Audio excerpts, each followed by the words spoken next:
Hello, I wanted to show you the plan that we have in place for Isabella. She's a second time around third grader, so we're working incredibly hard on reading the skills every time we meet.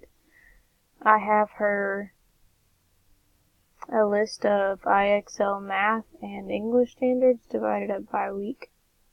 And when we're together, we take the study island as if she's mastered the ones that go with that standard, then we take it together. I also have her on teaching textbooks for math, and it's going much better this year. She loves having a workbook.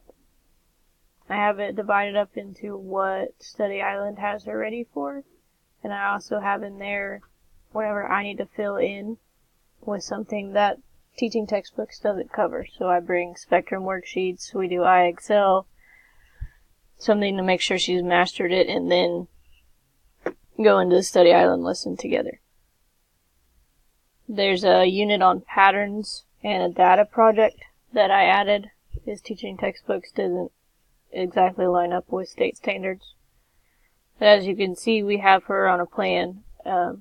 This is part of the folder that I make my kids at the beginning of this year. And it had a tab for IXL and what to do, and it had a tab for teaching textbooks and what to do. It had a tab for vocabulary words, and she was supposed to look up definitions, about 4 words a week. And she is also working on AR. She's working on individual short book reports that are just a page long. We have her on Raz Kids, where she reads a book, listens to a book, and answers 10 questions over it.